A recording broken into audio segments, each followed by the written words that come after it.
Très bien.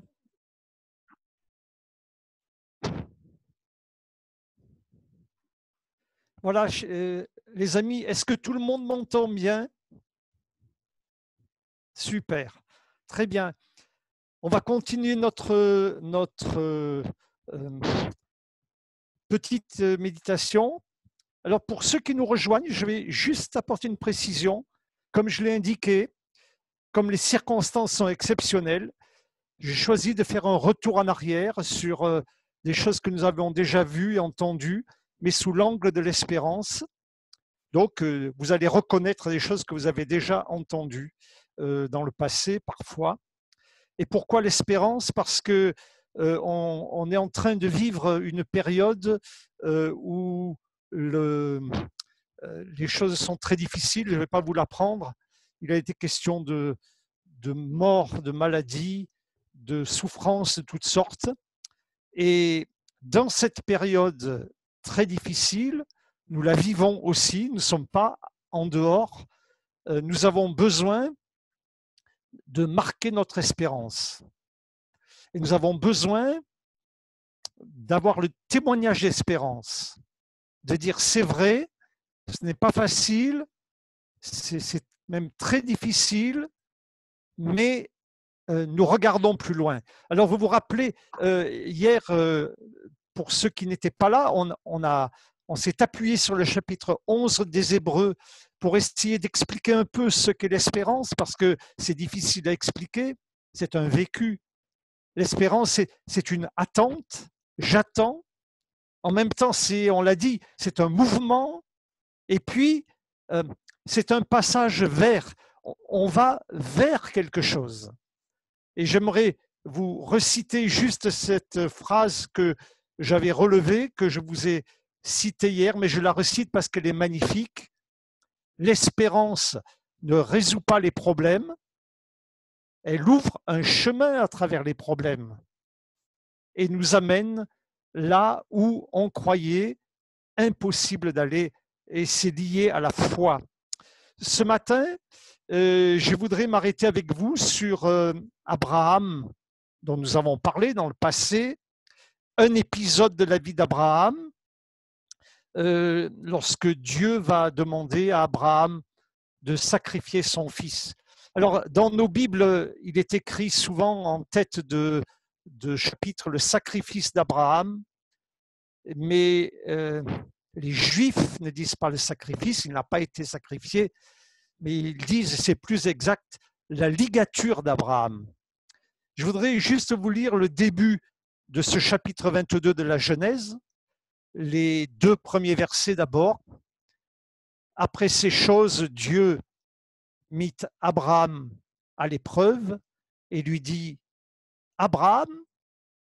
Et il répondit, me voici.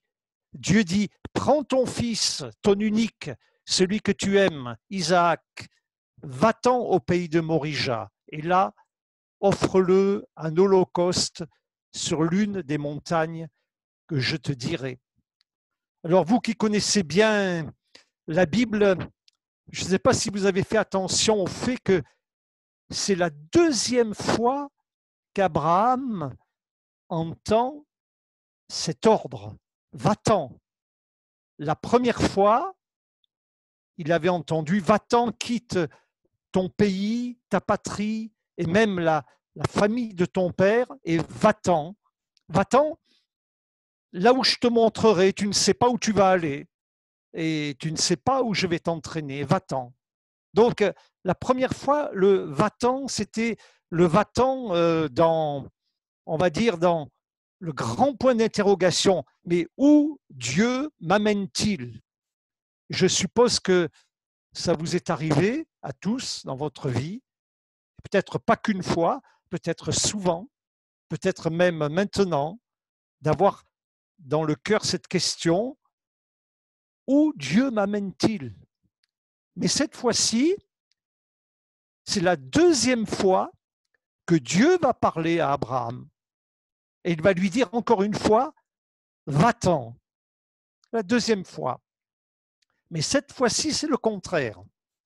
Cette fois-ci, il va lui indiquer clairement où il doit aller, ce qu'il doit faire et comment ça va se passer. Va-t'en et offre ton fils en sacrifice. Alors le texte nous dit, quand on lit tout le texte, Abraham se leva de bon matin, sella son âne, prit avec lui 2 serviteurs et son fils Isaac. Alors, on est sûr que Abraham, en entendant cet ordre, même c'est un ordre qui venait de Dieu, bien sûr, a dû vivre beaucoup d'émotions intérieures. Et il a dû se passer de grands mouvements à l'intérieur. On pourrait presque dire un tsunami intérieur. Mais à l'extérieur, rien. Tout se passe à l'intérieur. À l'extérieur, on n'entend absolument rien du tout. Et la question, c'est pourquoi on n'entend rien à l'extérieur? Pourquoi Abraham ne dit rien? Alors Abraham, ici, va être confronté à il va ressentir 2 choses très fortes que nous ressentons tous. La première chose qu'il va ressentir, c'est la douleur, bien sûr, la douleur. Dieu lui dit, tu vas prendre ton fils, et Dieu ajoute encore ton unique, et puis tu vas aller le sacrifier. C'est une grande douleur. Et puis la douleur est accentuée parce qu'il ne parle à personne. Et cette douleur, elle est encore plus forte parce que Dieu lui dit, c'est toi qui vas sacrifier ton fils. Il fait l'expérience de la douleur. Alors ça, c'est une expérience que nous faisons tous. Hein. Vous l'avez tous faite et moi aussi, l'expérience de la douleur. Qui c'est qui ne l'a pas faite? La douleur, c'est une réalité pour chacun de nous. C'est la douleur parfois du deuil, parfois de l'échec, parfois du rejet, parfois de l'abandon, parfois de l'incompréhension. Ça peut être de la douleur pour de multiples raisons. Et c'est une expérience commune à tous les hommes. Qu'on soit chrétien, qu'on ne soit pas chrétien, nous connaissons tous la douleur. Et ce qui nous étonne un peu, si on avait été dans la bergerie, on aurait ouvert la discussion. Ce qui nous étonne un peu, c'est que Abraham ne manifeste rien, aucune expression, aucune réaction. Presque on pourrait dire il est impassible. Alors, est-ce qu'Abraham était insensible? Certainement pas, c'était son fils bien-aimé. J'allais dire son fils unique, il en a eu un autre, mais c'était le fils de la promesse. Est-ce qu'il était dur envers lui-même ou est-ce qu'il a abandonné tout simplement en disant c'est trop tard? On aimerait bien savoir pourquoi il ne réagit pas. Mais peut-être qu'il ne réagit pas parce qu'il a une autre raison. Une autre raison. Et si cette autre raison est valable, on veut savoir laquelle c'est. Parce que nous aussi, nous voulons traverser nos douleurs. Mais pas les traverser n'importe comment. Les traverser dans l'espérance avec l'aide de Dieu. La seconde chose que Abraham va ressentir, c'est l'incompréhension, hein, c'est sûr, parce que Isaac était le fils de la promesse. Dieu lui avait dit, tu vas avoir un fils, et à travers ce fils, tu vas avoir une descendance. Et cette descendance va être innombrable. Et Abraham aurait dû dire, je ne comprends pas. D'ailleurs, je ne comprends pas même ce que Dieu veut faire là. Dieu, d'une certaine manière, se rabaisse au niveau des dieux païens qui réclamaient des sacrifices d'enfants. Il y a de quoi ne pas comprendre. Et vous avez remarqué combien nous n'aimons pas ne pas comprendre. Nous n'aimons pas les incompréhensions. On aime bien comprendre parce que quand je comprends, je peux agir. Quand je comprends, je peux prendre les choses en main. Quand je suis confronté à un problème, même matériel, si je dis « Ah, oui, le problème est là », alors je peux prendre les choses en main et je peux aussi peut-être prendre ma vie en main. Mais quand je ne comprends pas, c'est beaucoup plus difficile. Parce que quand je ne comprends pas, je suis désorienté. Alors peut-être que là, nous pourrions dire, est-ce qu'il y a des choses que tu ne comprends pas dans ta vie, dans ce que tu as vécu, par où tu es passé, dans ce que tu vis aujourd'hui? Est-ce qu'il y a des choses que tu ne comprends pas? Et quand on ne comprend pas, c'est difficile parce que on n'a pas de pouvoir sur l'objet de l'incompréhension, pas de pouvoir sur notre vie. Et on dépend peut-être de celui qui comprend, de l'autre, on dépend de ceux qui ont la clé, on dépend, mais pas de nous-mêmes, parce que moi, je ne comprends pas.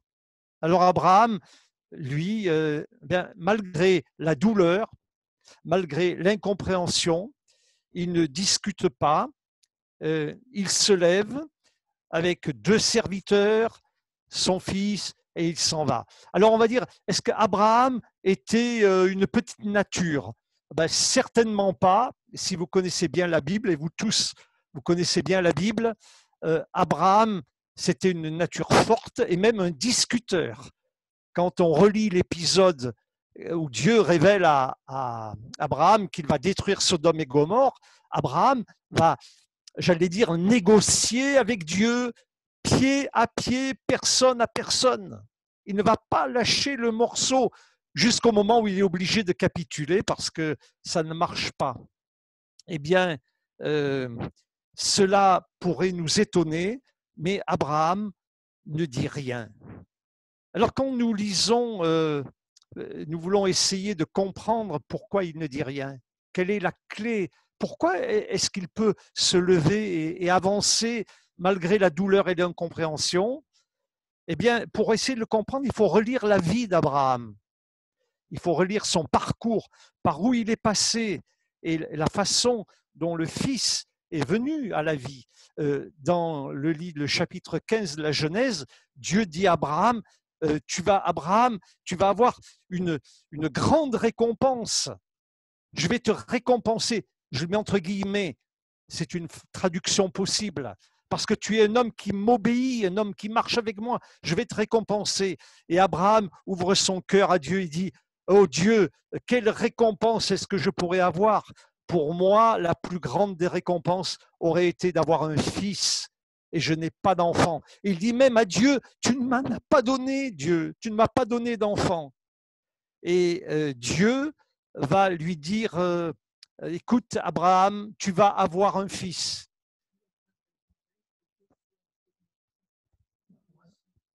Tu vas avoir une postérité. Tu vas avoir un enfant et il va sortir de tes entrailles.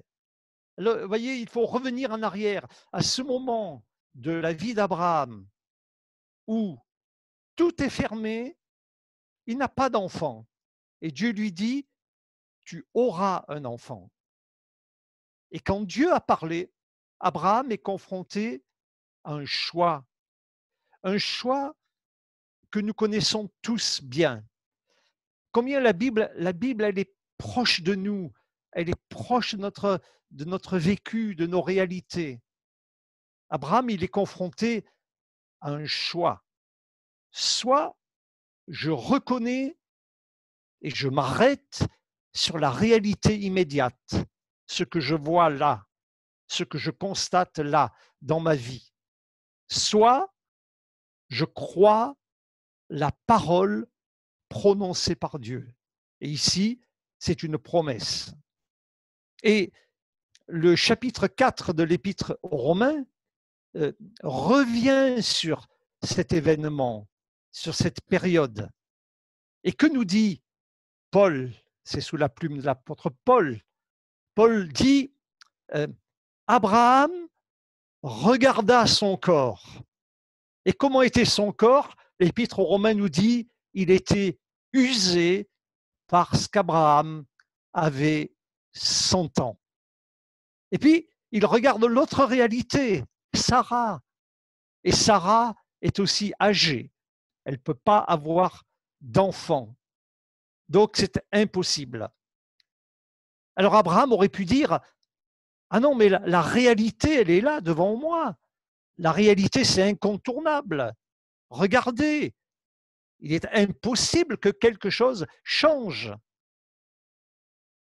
Vous voyez, nous sommes parfois devant cette réalité, la réalité du vécu. Et on dit, ben c'est comme ça ne changera jamais. Ça peut être dans une relation, ça peut être dans un vécu quelconque, ça peut être dans une épreuve, dans une maladie, dans une autre situation. On peut dire, mais la réalité, elle est là, ça ne changera jamais. Mais Abraham a fait un autre choix. Il est entré dans l'espérance. Et le verset 18 de Romains 4 a une expression extraordinaire. Il a espéré contre toute espérance. C'est formidable comme expression. Espérer contre toute espérance. Je ne sais pas où vous en êtes dans votre vie, ce que vous vivez, par où vous passez. Et alors, on regarde et puis on se dit, est-ce que je vais continuer à espérer? Eh bien, même si toutes les réalités sont contre moi, je vais espérer contre toute espérance. Et le texte ajouta, il crut ce que Dieu avait dit. Il avait la conviction, dit Romains 4, que ce que Dieu promet, il peut l'accomplir. Alors voilà, le temps est passé. Ça, c'était la première étape formidable de la foi, de l'espérance. Mais le temps est passé, rien ne s'est produit et la promesse ne s'est pas accomplie. Alors on connaît la suite. Sarah va lui dire, va vers ma servante, selon la coutume de l'époque. Et puis, elle attendra un enfant et elle accouchera, c'était la coutume de l'époque, elle accouchera entre mes jambes et c'est moi, symboliquement, qui aurai cet enfant. On connaît la suite, c'est Ismaël qui va arriver et Abraham pensera que voilà, c'est lui l'enfant qui était promis, c'était lui l'enfant de la promesse. Mais quelque temps après, 3 hommes arrivent et vont parler à Abraham. On ne sait pas d'où ils sortent, ils sont là dans le désert. Tout d'un coup, il y a 3 hommes. Ils vont parler à Abraham et puis l'un d'entre eux va dire l'année prochaine, à cette époque, c'est dans Genèse 18, Sarah aura un enfant. Et comme pour bien marquer les choses, dans Genèse 18, vous le retrouvez, il est écrit Abraham et Sarah étaient âgés et ne pouvaient plus avoir d'enfants. Tout ça nous parle des blocages de notre vie, des blocages de nos relations, des blocages quand ça n'avance pas, quand tout est fermé, quand on se dit mais d'où va venir le secours, la solution, qu'est-ce qui va se passer? Et là, Abraham va apprendre une très grande leçon. Alors c'est une leçon qu'on peut vivre à 2 niveaux. Le premier niveau, c'est le niveau de la tête. Il va apprendre que Dieu ne se trompe jamais. On peut recevoir cette parole au niveau de la tête et dire, mais bien sûr, c'est évident, Dieu ne se trompe jamais. Et puis continuer notre route dans le blocage, dans la crainte, dans la tristesse et de toutes sortes de manières. Et puis, on peut recevoir cette parole dans notre cœur. Et c'est là que ça change tout. Dans mon cœur, je crois que Dieu ne se trompe jamais, même si je ne comprends pas. même si je ne vois rien, même si tout ce que je vois est contraire à ce que je lis dans sa parole. Dieu ne se trompe jamais et ce qu'il dit est vrai et reste vrai pour toujours. C'est une magnifique parole d'espérance. J'espère que ce matin, elle vous fait du bien, qu'elle vous encourage, qu'elle m'encourage aussi. Dieu dit vrai. Et là, à travers Ismaël, à travers, on va dire, cette erreur qu'Abraham a commise avec sa femme, Abraham, à travers cette erreur, va découvrir que Dieu ne se trompe jamais, que Dieu est vrai. Et là, il va entrer dans l'espérance.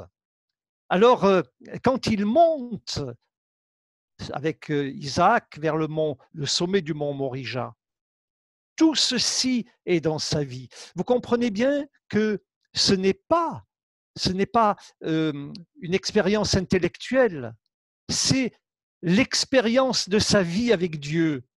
Il a rencontré Dieu dans ses erreurs, dans ses échecs, dans son vécu.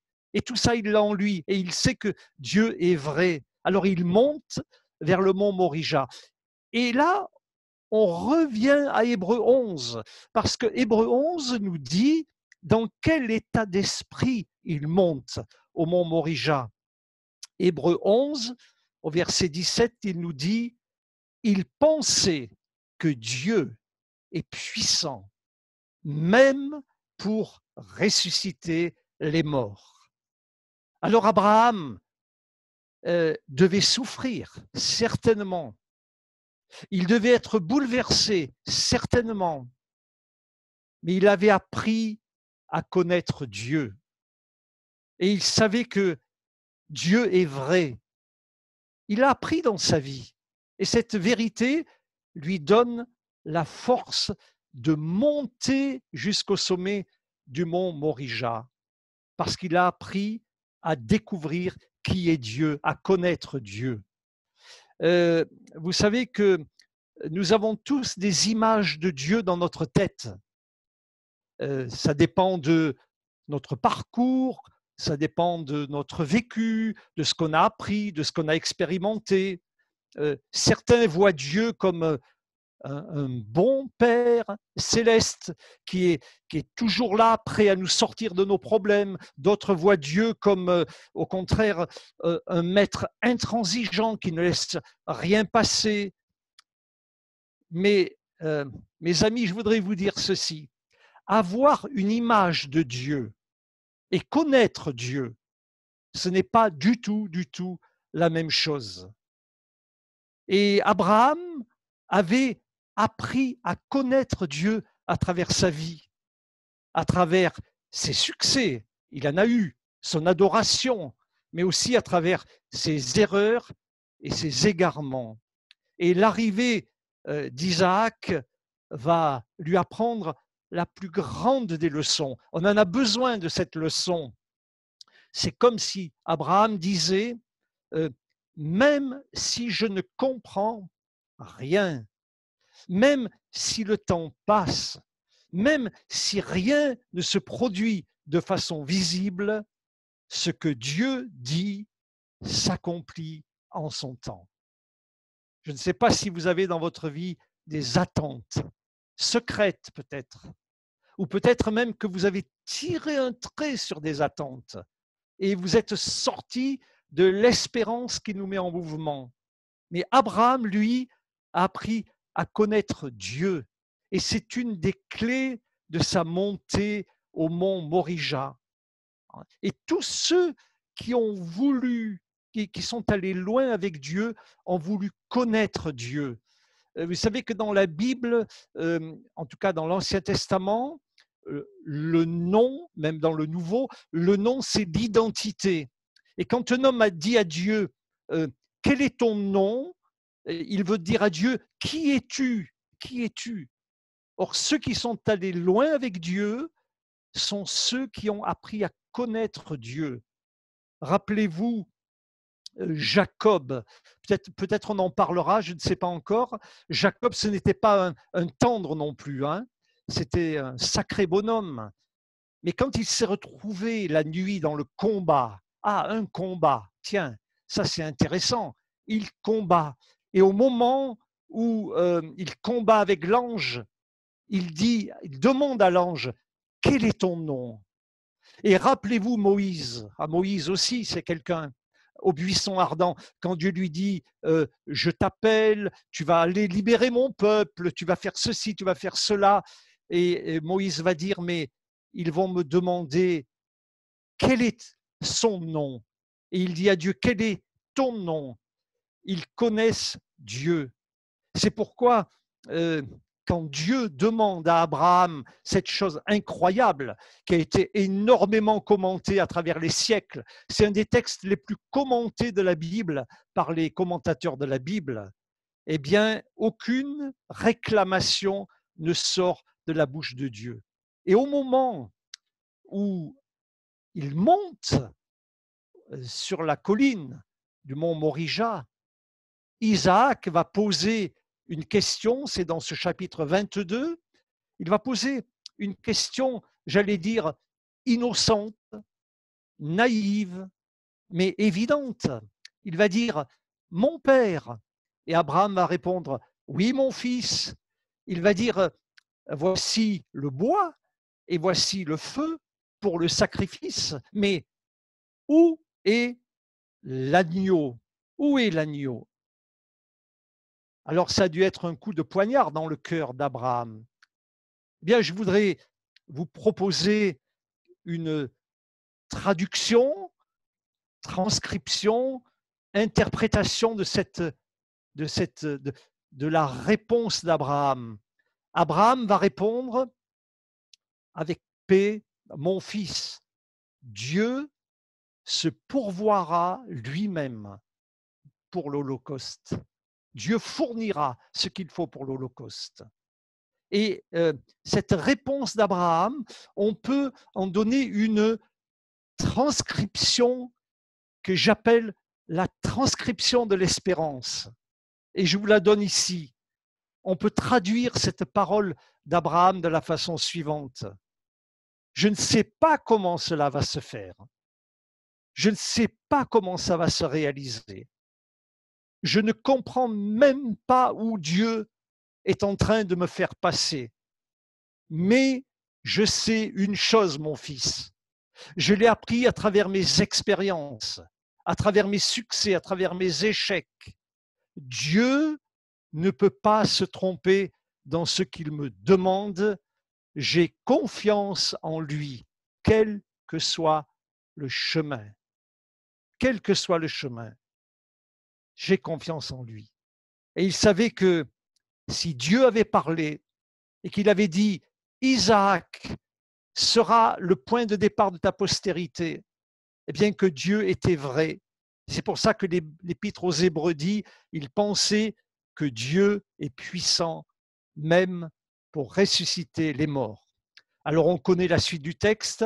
Abraham a levé le couteau, la voix retentit, arrête Abraham, un bélier est pris dans les buissons.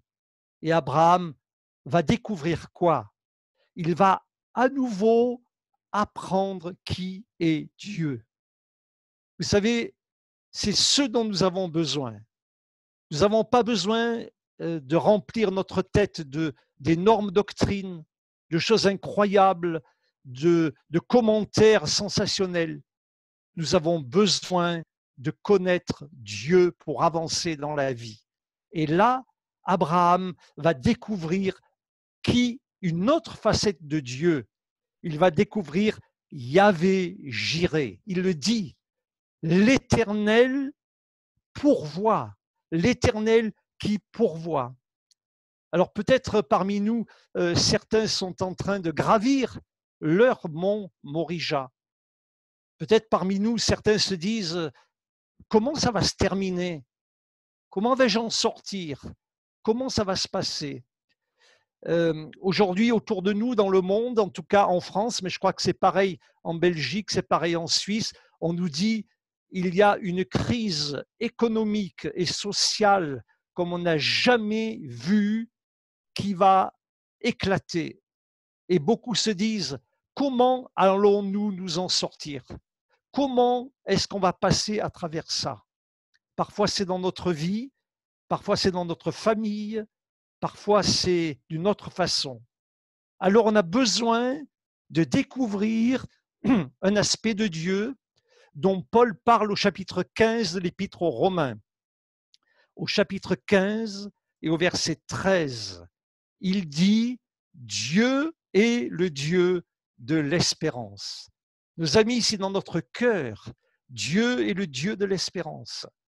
Nous allons pouvoir affronter tous les monts Morija. Peut-être que nous allons pleurer, peut-être que nous allons souffrir, peut-être que nous allons nous dire « c'est dur », mais le Dieu de l'espérance va remplir notre cœur. Alors je voudrais terminer maintenant cette méditation par la lecture de quelques versets des lamentations de Jérémie. Vous voyez bien ce que ça veut dire déjà, lamentation. C'est je me lamente, je pleure parce que c'est dur. Au chapitre 3 des lamentations de Jérémie et au verset 19, voici ce que Jérémie dit. Il dit ceci, chapitre 3 et verset 19. Écoutez bien, c'est un texte remarquable. Quand je pense à ma détresse et à ma misère, je suis, ça dépend des versions, c'est comme si je buvais du poison. C'est dur, hein?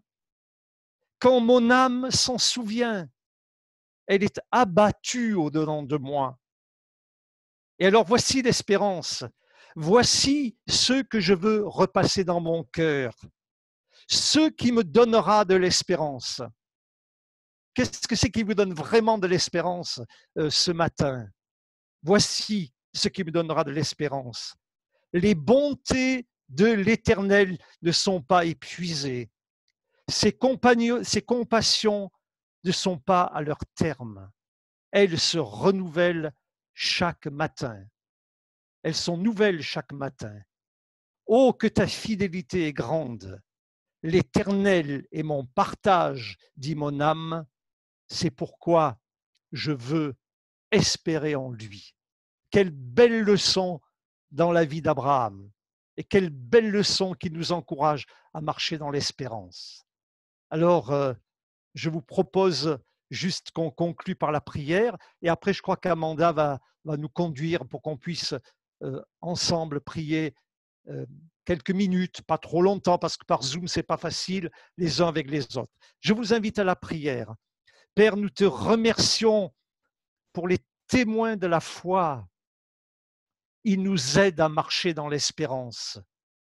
Ils nous aident à voir d'un côté la réalité, souvent si difficile à vivre, et de l'autre, l'espérance qui nous met en avant, qui nous pousse en avant, qui nous fait marcher sur le chemin de la vie et qui nous amène vers le but, vers toi. Merci pour Abraham, merci pour les témoins de la foi. Seigneur, que chacun ce matin, nous puissions vivre cette espérance en disant, voici ce que je veux repasser dans mon cœur qui me donnera de l'espérance. Les bontés de l'Éternel ne sont pas épuisées, elles se renouvellent chaque matin. Merci Seigneur. Amen. Alors je passe la parole à Amanda.